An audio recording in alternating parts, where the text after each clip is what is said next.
People who are 40 plus and happy with their life, what is your advice to people in their 20s?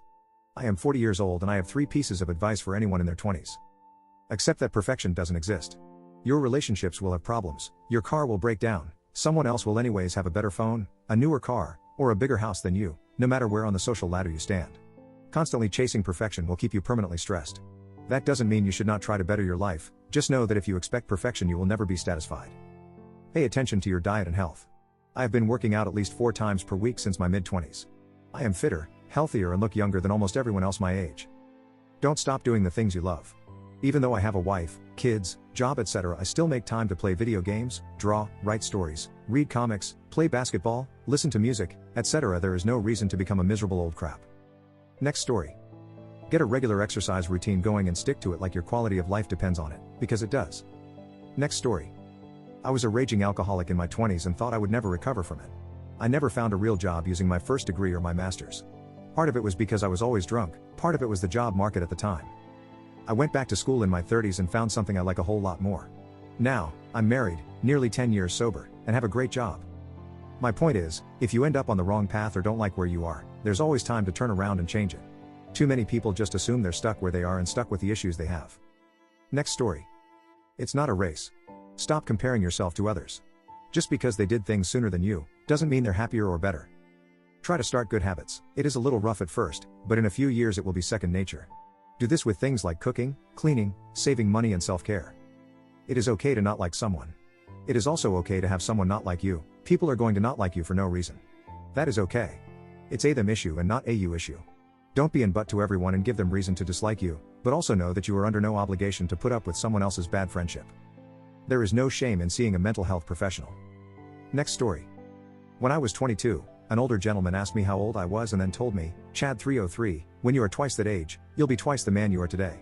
I almost considered it a slight in that moment, but time has proven him wise. Here I am, twice that age and, in my humble estimation, twice the man than I was then.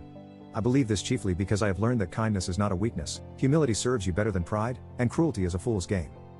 Next story. Don't put yourself in ridiculous amounts of debt trying to portray a certain image. You'll spend your entire life trying to get out of the hole you dug or you'll have to declare bankruptcy. Set aside enough money to cover 3 to 6 months of expenses for emergencies just like now. Moreover, save now for your retirement years. It doesn't require much and if you have it taken directly from your paycheck you won't be inclined to not pay yourself first. Take care of your body. Exercise to maintain a healthy weight and good cardiovascular health. As you get older, it's much harder to maintain these. Enjoy the days of your youth without going overboard. There is nothing wrong with having a good time, yet if you are always waking up wondering what happened last night, why you can't remember how you spent so much money or you always have a hangover, you should tone it down a bit. Don't take advice or criticism as a personal attack. Most times the people who care about you have observed behavior in you which is off-putting, doesn't reflect who you really are or could be or would make you a more rounded person. Next story. Don't fall for the trap that your life needs to be one long narrative that you should be building. Life is best when it's a bunch of happy moments that just happen to be connected. Don't try to make your life into a novel, make it a book of poems. Next story.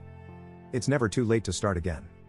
All in my 20s I thought I couldn't just restart my career or dump a useless boyfriend or go back to school because I was already on a certain trajectory. Made my choices, now I gotta make the best of it. That's total crap. You have no idea how incredibly young you are and how much time you have to do whatever you want to do. When I figured this out, I found the man of my dreams, had a kid in my late 30s, dropped my entire career in my late 40s and starting a new one at 50 and it's awesome. Edit. Oh my. I had no idea my post would be so inspirational or that so many people needed to read it. Thank you everyone for the kind words and updates and awards. I'm so excited for everyone taking a leap into the great unknown. You got this. And if you are sad or upset or frustrated with life, that's okay too. You have time and it will pass. You have no idea what comes next and you have so much time to explore. I am still figuring things out. Next story.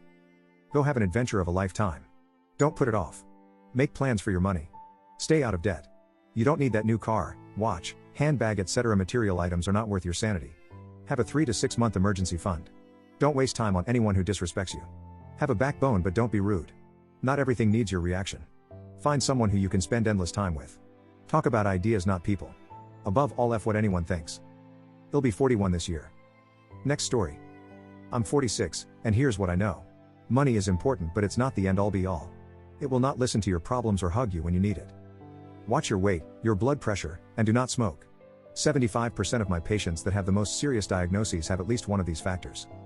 Comparison will rob you of joy. Be happy for others, but don't feel you need to be like them. Let go of the little things. Stress will kill you.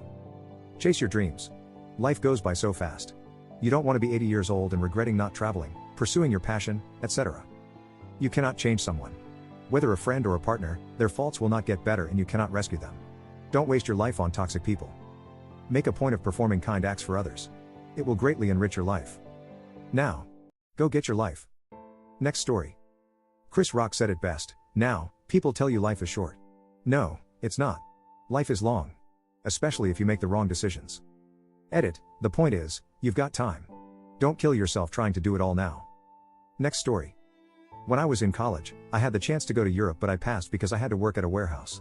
I picked staying at a part-time warehouse job over seeing the world. When I finally went abroad in my 30s, it changed my perspective about everything and everyone. Go to another country that is far away and different than your own. Next story. This whole thread is wholesome AF. I'm 32 but I wish I would have spent more of my 20s listening to advice of slightly older people rather than trying to prove that I could figure it out on my own. Imagine how much energy I could have saved. Next story. Figure out what is important to you in life. A shocking amount of people never do this.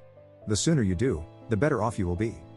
It is important to me to be able to take care of myself and have enough left over to support those I love. If I'm doing that, it is hard to get down, or be worried, or care what other people think of me, etc. I'm still going to pursue my career, and other interests, I just don't have anything emotionally riding on their successes, at least not in relation to my own sense of self-worth. I'm not doing a fun job, or an inspiring job, I'm doing one that pays the most for the least work. For me, that's okay, because with the excess time, I can spend it with people I love. With the excess money I can help pay for my friends who didn't get to go to college to do it now. I can take time off at a drop of a hat to fly across country and help in a family emergency. Etc. There is the phrase live so God can use you. I'm not religious, but I do value the idea of setting your life up so when an opportunity to do something that you care about, that matters, arises, you're in a position to do it. Figure out what you want for yourself, and what you want for others. It will make planning and achieving it easier. Edit, as a lot of people are asking me what I do, I work in tech, probably unsurprisingly. I basically decided to get a degree in math instead of English because one had much better job prospects.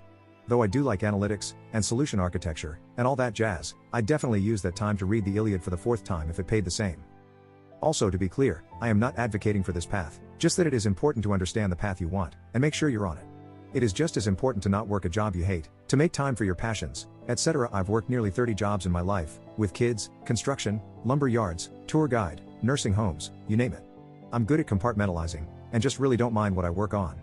So getting the most return on my work is a clear metric to focus on. If I got a lot of my sanity, and sense of satisfaction from my job, I'd 100% work with kids, or in education, instead.